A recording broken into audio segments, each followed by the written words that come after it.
Donc, bonjour, dans le cadre de la fin de mes études, je vais vous présenter dans cette vidéo de soutenance le sujet de mon mémoire de fin d'études. Donc commençons tout d'abord par une petite introduction.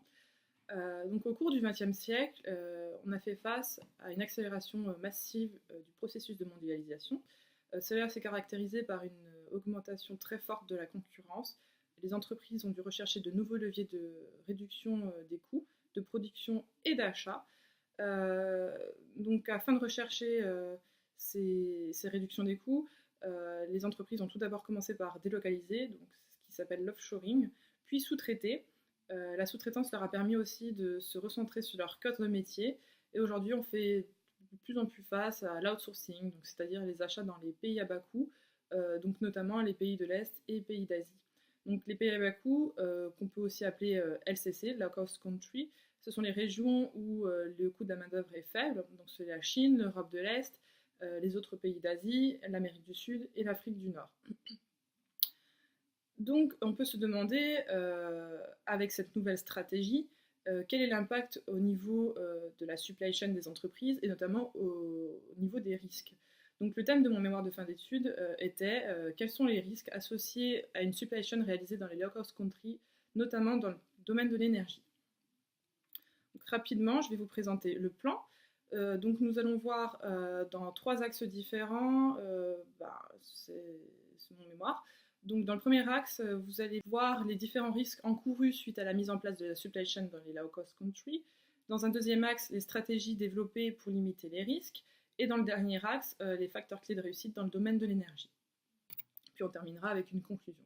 Donc tout d'abord, les risques encourus suite à la mise en place d'une supply chain dans les low-cost countries. Donc il s'agirait d'abord, dans un premier temps, de définir ce que c'est la supply chain. Plusieurs personnes ont défini ce que c'était, comme par exemple Arlan.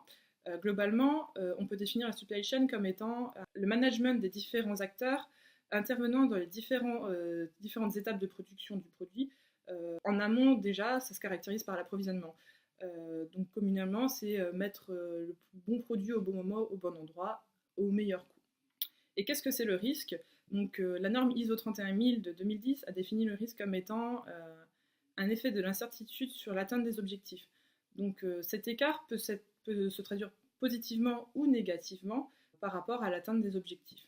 Donc au cours de ce mémoire, j'ai réalisé une petite étude auprès de 67 personnes, donc de différents secteurs, mais la principale partie c'était le secteur automobile et le secteur de l'énergie.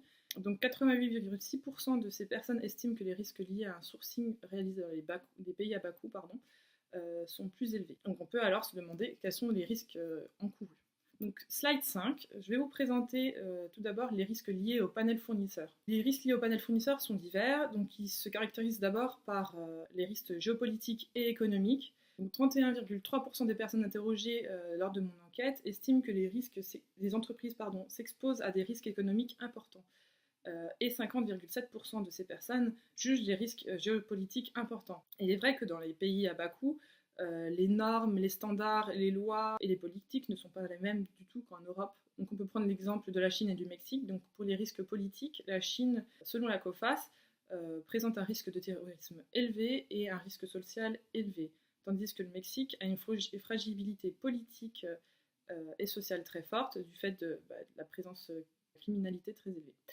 Au niveau de l'environnement des affaires, on constate en Chine une forte volatilité du marché des actions, c'est pas très bon pour les entreprises, et au Mexique, l'environnement des affaires est plutôt bon.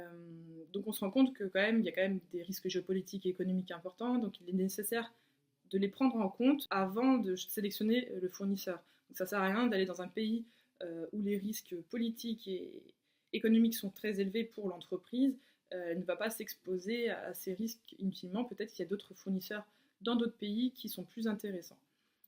Il faut aussi faire attention au marché choisi, donc notamment il y a certains marchés qui sont saturés, où la qualité est moindre, où le marché est plus instable, et le prix des matières premières peut fortement varier d'une semaine à l'autre. Donc c'est le cas par exemple du secteur de la métallurgie. Il faut savoir que le cours des métaux varie chaque jour. Donc c'est le cours du LME, donc London Metal Exchange. Chaque jour, le cours des métaux change, donc il faut faire très attention lorsqu'on passe la commande. Donc, slide 6, La suite des risques liés aux fournisseurs, donc le choix du fournisseur, présente un risque pour l'entreprise. Lors des appels d'offres, l'entreprise doit sélectionner après des fournisseurs selon la stratégie et les priorités imposées par l'entreprise. Donc il faut mettre en place des critères pour répondre au mieux aux besoins de l'entreprise. Donc ces critères sont généralement de l'ordre de la qualité, du prix, des délais, de la sécurité. On trouve donc lors du choix du fournisseur, il faut faire attention aux risques juridiques, donc notamment à la solvabilité. Si le fournisseur n'est pas solvable, l'entreprise s'expose fortement à un risque de ne pas être livré dans les temps et à long terme de perdre son fournisseur parce qu'il aura fait faillite. Et aussi, il faut faire attention au type de contrat, donc contrat à durée déterminée, indéterminée. Donc pour un fournisseur pour lequel la relation de confiance n'est pas encore établie, il faut plutôt favoriser un contrat à durée indéterminée qui peut se rompre à tout moment. Il faut faire aussi attention aux conditions d'achat, aux délais de paiement ainsi qu'à la culture. Il y a un risque au niveau du prix et de la devise à cause de la fluctuation de la devise. On sait que la Chine maintient un cours de la devise très bas pour attirer les entreprises. Il y a un risque de qualité, donc au niveau du savoir-faire, des compétences, de la qualité des produits. Il y a les capacités de production pour lesquelles il faut faire attention. Si l'entreprise n'est pas capable d'absorber notre volume, elle ne sera pas capable de nous délivrer les produits en temps voulu. Il faut faire aussi attention aux délais d'approvisionnement, sachant que plus le pays est éloigné géographiquement de l'entreprise acheteuse, plus les délais de transport sont longs. Donc il faut bien faire attention à ça. Il y a un risque de transfert de savoir-faire et aussi un manquement EHS puisque les standards et les normes sont différents selon les pays. Je tiens à revenir sur les risques qualité puisqu'il ne faut pas oublier qu'on a eu l'accident de Tchernobyl en 1986 dû à des erreurs humaines, puis l'explosion à Fukushima dernièrement, qui sont des risques nucléaires très importants. On a bien vu les dégâts que ça a causé, l'impact environnemental et puis au niveau humain aussi que ça a eu. On n'en parle pas de l'impact économique. Hein. Et il y a eu une explosion à Douvar en 2011 suite à une erreur humaine. Donc on se rend compte qu'avec ces différents accidents que le secteur de l'énergie est un domaine très dangereux pour lesquels, même si ces accidents étaient de l'ordre des erreurs humaines, on se rend compte quand même de l'impact que ça peut avoir, ces accidents, et que le secteur de l'énergie est un domaine très dangereux. C'est pourquoi il faut faire très attention à la qualité des produits qu'on achète pour fabriquer les machines, et les machines qui seront délivrées et peuvent présenter des risques. Donc slide 7, je vais vous présenter les risques liés au transport. Donc il y a un risque lors du choix du mode de transport. Donc on sait qu'il existe le transport maritime, le transport routier, le transport ferroviaire et aérien. Donc le transport maritime permet de transporter de forts volumes. Les délais sont plus longs, donc il y a un risque d'être livré plus tard. Il y a un risque de piraterie et d'avarie commune. Au niveau du transport routier, il permet de faire du porte-à-porte, donc d'aller à des endroits où le transport maritime ne permet pas d'aller. Toutefois, avec la hausse des échanges, il y a une augmentation du trafic, une hausse de la pollution, donc il y a des risques aussi des accidents de la route, de perte de marchandises et de retard de livraison selon les problèmes que l'on rencontre lors du transport. Le transport ferroviaire présente peu de risques. Le seul risque qu'il y a, c'est que le réseau est peu étendu, donc il faudra combiner les transports. Et au niveau du transport aérien, il y a beaucoup moins de flexibilité, donc c'est-à-dire qu'une fois que l'avion est booké, il part, on ne peut pas changer la destination. Il faut faire aussi attention au choix du transitaire du commission des transports. Il faut savoir qu'avec la mondialisation, il y a une forte progression des entreprises de transport de l'Est, donc leurs prix sont plus attractifs. Donc il faut savoir que chaque année, 1500 entreprises de transport et de logistique font faillite en France, ce qui n'est pas négligeable. Et puis il faut faire aussi attention au risque de défaillance interne. Donc, slide 8, la suite des risques liés au transport. Donc il y a aussi un risque lié au LCC choisi. Tout à l'heure, je vous ai parlé des risques politiques et économiques. Il faut savoir que la marchandise peut être bloquée en cas de manifestation ou de criminalité. Selon la politique appliquée par le pays, il peut y avoir une fermeture des frontières. Et il y a aussi les risques géographiques. Hein. Le camion peut se retrouver bloqué en traversant une montagne, s'il y a une neige ou s'il y a des intempéries. Pardon.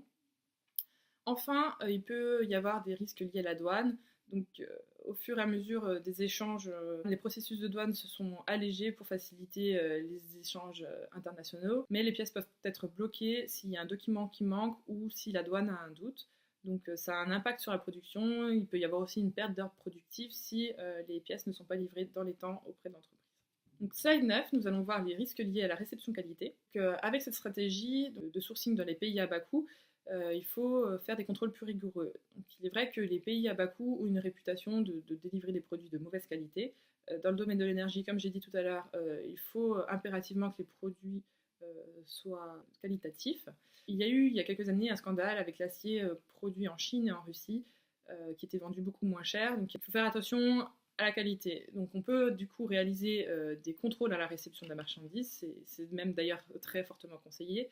On peut réaliser un contrôle par échantillonnage, c'est-à-dire contrôler une pièce par lot. Il y a un fort risque de non-conformité des pièces, donc tant en termes de référence, c'est-à-dire que les pièces peuvent ne pas être les bonnes, la qualité peut être mauvaise, elles peuvent ne pas respecter les spécifications matières, donc ça peut être aussi de l'ordre du contrôle différentiel ou même une déformation de la pièce.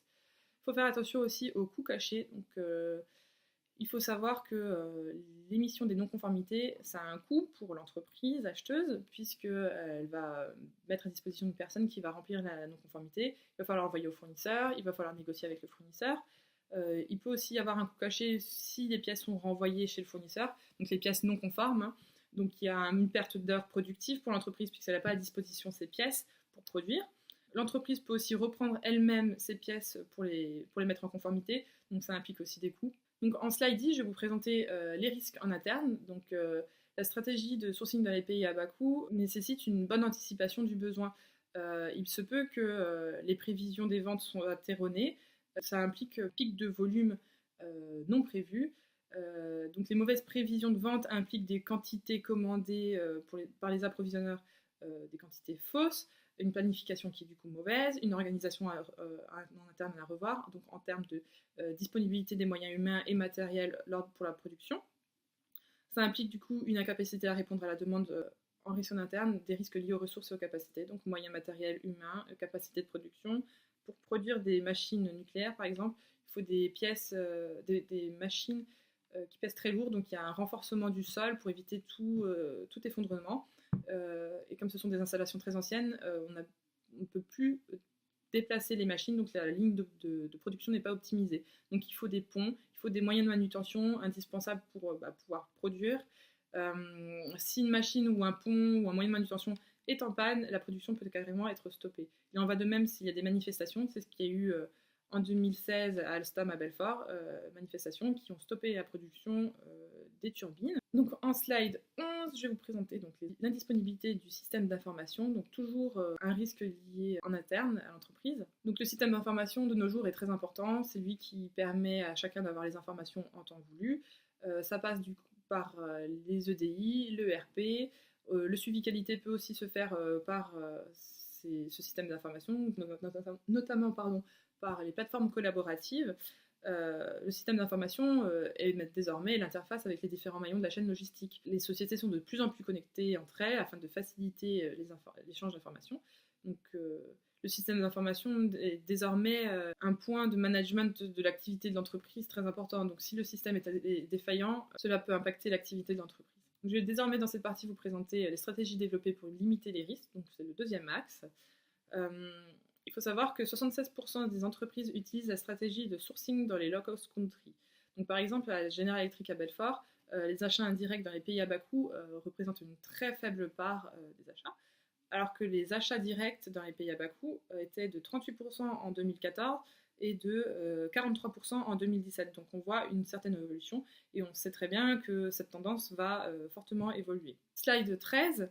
Donc la mise en place du management des risques est très important puisque l'entreprise a de nombreux enjeux, tant en termes techniques, donc elle souhaite des fournisseurs fiables et performants, en termes organisationnels, en termes de moyens humains, donc procédés standards à travers certaines formations, et en termes d'enjeux économiques, puisqu'elle souhaite faire des profits. C'est pourquoi il faut mettre en place un management des risques. Management des risques qui peut être mis en place à travers les méthodes de Six Sigma ou du DMAIC, qui est la détermination du risque. Donc, ce sont des démarches d'amélioration continue à travers 5 étapes, donc, qui consistent tout d'abord par la définition du risque. Donc, il faut d'abord l'identifier, le définir. Ensuite, évaluer son impact en termes de gravité et de fréquence auprès de l'entreprise. L'entreprise doit mettre en place des actions correctives pour réduire, voire éliminer le risque, et après mettre en place des contrôles réguliers pour voir si le risque est géré, voire a disparu. C'est une méthode applicable pour les risques liés au choix du fournisseur dans les low-cost countries, par exemple, ou aussi, par exemple, pour le choix du transport. En slide 14, je vais vous présenter donc les outils de management des risques. Donc tout d'abord le modèle SCORE qui a été créé en 1996, c'est la Supply Chain Operation Reference. Donc ça permet à l'entreprise de cartographier les flux, quelle que soit l'activité de l'entreprise, donc qu'elle soit domaine textile, agroalimentaire, industrie lourde. Cette méthode est applicable quelle que soit l'entreprise. Donc ça permet de modéliser les maillons de la chaîne d'approvisionnement, de mettre en évidence les goulots d'étranglement dans le cadre du management de ces différents maillons. Ça identifie les chemins critiques de la supply chain et ça permet de soutenir aussi donc, les décisions stratégiques de l'entreprise acheteuse. Ça permet de définir une démarche et les bonnes pratiques pour évaluer la supply chain. L'outil suivant, donc slide 15, c'est la matrice des risques qui permet d'avoir une vision graphique des risques. Ça permet d'analyser la probabilité et la gravité des risques. Donc les risques évalués ont un score. Chaque risque est évalué en fonction de la probabilité. Donc si la probabilité est faible, le score est faible. Et si la probabilité est élevée, le score est plus élevé. Il en va de même pour la gravité, comme vous pouvez voir dans le petit schéma en dessous. Et en fonction du score obtenu, le risque est placé dans la matrice. Donc c'est le schéma à droite sur le slide 15. Donc il y a 3 types de risques au final. Le risque minime, le risque acceptable et le risque inacceptable. Donc le risque minime, c'est un risque que l'entreprise accepte ou décide de réduire, puisque les moyens mis en place pour les réduire seront faibles. Il y a le risque acceptable qui est dans la zone jaune-orange. Le risque doit être atténué, il doit y avoir des mises en place d'actions correctives. Et il y a le risque inacceptable, c'est le risque dangereux, donc il faut absolument réduire ce risque, il faut absolument mettre en place des actions correctives. Donc en fait, on se rend compte que cette matrice des risques permet de définir les priorités à traiter et de gérer tout d'abord les risques les plus graves. Ça permet aussi d'avoir une évolution visuelle des risques. L'outil suivant, c'est la méthode AMDEC, donc slide 16. C'est l'analyse du mode de défaillance et de leurs effets et de leur criticité. Donc ça permet d'identifier les potentielles défaillances dans la supply chain de l'entreprise. Pour ça, on utilise le brainstorming parce que l'expérience des personnes permet de soulever plus facilement les potentiels risques. Les risques vont être classés par criticité. Donc tout d'abord, la note qui leur est attribuée est fonction de la fréquence, fois de la gravité, fois la détection. Donc en fonction de la note, la note est classée et hiérarchisée en fonction du barème mis en place. Ensuite, il y a une mise en place d'actions correctives. La stratégie développée suivante pour limiter les risques associés à la sourcing dans les pays bas coût est le partage de l'information. Tout d'abord, en termes de moyens humains, l'entreprise doit se rapprocher géographiquement de ses fournisseurs, d'envoyer régulièrement quelqu'un là-bas, puisqu'il faut savoir que le maintien des relations commerciales est très important, ça permet d'avoir des relations fructueuses. Il faut aussi avoir une communication en interne s'il y a des changements de procédés, des changements d'outils, des changements d'organisation. D'aller au contact des employés permet d'accompagner le changement. Le partage d'informations passe aussi par le système d'information performant. Les informations sont remontées en temps réel, il y a un gain de temps, il y a une réactivité, tout le monde a le même niveau d'information. La stratégie développée suivante est la qualification des fournisseurs. Chez General Electric à Belfort, les entreprises de petite taille ne sont pas qualifiées du fait de coûts de mise en place de structures qui sont très élevés, mais ce sont des fournisseurs qui sont proches géographiquement. Donc pour qualifier ces fournisseurs, l'entreprise met en place différentes étapes qui consistent tout d'abord par l'audit des fournisseurs, puis le contrôle qualité des pièces à leur réception. Si l'audit et le contrôle qualité sont concluants, le fournisseur est qualifié. Et il y a aussi des audits ponctuels par les auditeurs de l'entreprise dans les low-cost countries. Donc ça peut aussi passer par des auditeurs de la filiale déjà implantée dans le pays là-bas. On peut aussi utiliser le panel fournisseur de l'entité du groupe qui est déjà présente dans le low-cost country. Ça évite des coûts supplémentaires de qualification. Et on peut aussi utiliser des fournisseurs qui sont déjà qualifiés ISO. Il y a aussi la qualification des produits, slide 19, qui nécessite le respect de certaines caractéristiques et de spécificités techniques des produits. Il y a un contrôle réception, donc selon les plans, les mesures, les spécifications matières, toutes les caractéristiques imposées par l'entreprise. Et ça passe aussi par un audit chez le fournisseur pour mettre en place des bonnes pratiques pour éviter les non-conformités. Donc, je vais vous présenter dans cette dernière partie les facteurs clés de réussite dans le domaine de l'énergie. Donc, les enjeux stratégiques et entrepreneuriaux exposent l'entreprise à des risques variables. Les outils applicables pour la gestion du risque sont efficaces que s'il y a un contrôle et un suivi. Donc, c'est pour ça qu'il est nécessaire de trouver facteurs clés de réussite pour l'entreprise pour réduire et gérer les défaillances. Slide 21, je vais vous présenter donc l'utilisation du panel fournisseur qualifié. Donc l'entreprise peut utiliser, comme j'ai dit précédemment, le panel d'une entité déjà présente sur le marché du pays choisi. Ça permet de réduire les coûts, les temps de recherche de fournisseurs et de qualification. Ça permet aussi d'obtenir des informations sur ces fournisseurs, donc notamment est-ce qu'il y a eu beaucoup de non-conformités ou pas. Si les non-conformités sont très faibles, ça peut inciter l'entreprise à aller vers ce fournisseur. Ça passe aussi par la qualification du fournisseur par l'entité qui est déjà sur place. C'est un gain de temps, un gain de coût. Il y a aussi la culture qui est la même, donc on peut approfondir certains points et ça évite aussi des incompréhensions. Enfin, l'entreprise peut utiliser des fournisseurs qui sont certifiés ISO 9001, donc c'est un gage de confiance et de fiabilité. L'ISO 9001, c'est la détermination des exigences à appliquer pour la mise en place du management de la qualité. Chez General Electric à Belfort, par exemple, pour les projets nucléaires, les fournisseurs doivent être qualifiés ISO 9001. Quand on sait l'impact que les accidents nucléaires peuvent avoir, il est très important que la qualité des produits soit au rendez-vous. En slide 22, je vous présente la nouvelle organisation interne, donc en termes de facteurs clés de réussite. L'entreprise peut mettre en place une SCRM, donc la Supply Chain Risk Manager. Donc c'est l'implantation d'un manager ou d'un service dédié à la gestion des risques liés à la chaîne d'approvisionnement.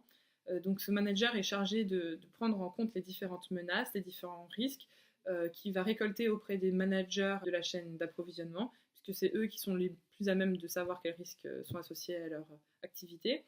Et donc, ce manager doit assurer le bon fonctionnement sans défaillance de la chaîne logistique. Enfin, un autre facteur clé de réussite dans le domaine de l'énergie pour cette stratégie, c'est la mise en place d'une nouvelle organisation interne. On sait que le sourcing dans les pays à bas coût va entraîner une nouvelle organisation interne de l'équipe et des procédures, puisque les méthodes de travail ne seront pas les mêmes.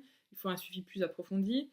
Donc, il y a un changement des procédures et des méthodes de travail. Donc, par exemple, on peut mettre en place un stock de sécurité, puisqu'on sait que les délais d'approvisionnement et de transport sont bien plus élevés. On peut mettre en place un panel de fournisseurs de secours géographiquement plus proche, au cas où le fournisseur dans le pays à bas coût est défaillant. L'approvisionneur doit réaliser un suivi plus régulier, plus proche. On peut mettre en place des nouveaux outils de gestion, donc comme par exemple l'ERP. Donc, pour ça, il faudra mettre à jour les fiches processus et rappeler à chacun son rôle et sa place dans la chaîne logistique et d'approvisionnement. Donc tous ces changements nécessitent une gestion du changement, donc c'est pourquoi il est important de communiquer avec ces équipes. La nouvelle organisation interne peut aussi passer par la mise en place d'un système d'information performant. Donc l'avantage de ce système d'information performant, c'est qu'il y a une fluidification des échanges et il y a une réduction des risques de perte de données et d'erreurs humaines, puisqu'on sait que quand il y a saisie, on peut se tromper ou ne pas avoir la même information que le voisin. Donc cela permet d'avoir des informations uniformes et instantanément disponibles. Donc pour ça, il y a comme outil un ERP commun entre le fournisseur et l'entreprise acheteuse, par exemple. Par contre, ça nécessite un investissement important pour les deux entreprises. Il faut absolument que ce soit du win-win pour les deux. Ça permet aux fournisseurs et à l'entreprise acheteuse d'avoir les informations immédiatement disponibles, de savoir l'évolution de la production, des besoins, le stock disponible, etc. On peut aussi développer une interface entre les logiciels, donc par exemple entre un ERP et une plateforme collaborative pour que les informations de l'ERP soient remontées directement dans la plateforme collaborative. Et enfin, on peut mettre une plateforme collaborative de travail en place pour stocker les documents et donner accès à ces documents aux fournisseurs, etc. Donc slide 25, je vais vous présenter un autre facteur clé de réussite dans le domaine de l'énergie, donc c'est la communication sur les risques. On sait que les risques, comme on vient de le voir, sont très importants. Il faut absolument sensibiliser les acteurs de la chaîne d'approvisionnement à ces risques. Donc, par exemple, les acheteurs, il faut qu'ils sachent qu'il y a des risques politiques, économiques, etc., qu'il faut faire attention aux contrats, puisque c'est eux qui négocient les contrats avec les fournisseurs. Les approvisionneurs, par exemple, doivent réaliser un suivi plus approfondi de leurs commandes. Lors de la passation de commande, s'assurer que le fournisseur est en capacité de produire ce volume dans les délais impartis, etc., etc. Donc il y a aussi une communication sur les risques à faire, notamment via des formations, c'est très important, et des rappels réguliers. Donc en conclusion, on se rend compte qu'avec la mondialisation, la supply chain s'est complexifiée énormément et la compétitivité est très élevée. Chaque entreprise recherche la réduction des coûts en passant par un sourcing dans les pays à bas coût. Les risques sont donc plus élevés en adoptant cette stratégie et il est indispensable pour l'entreprise d'identifier ces risques et de mettre en place des actions correctives derrière pour ne pas subir ces risques. Ça passe aussi du coup par un flux d'informations très efficace. Donc ces stratégies semblent plus risquées, mais si les entreprises mettent en place les bons outils et les bonnes pratiques, elles peuvent gérer ces risques et voire les réduire.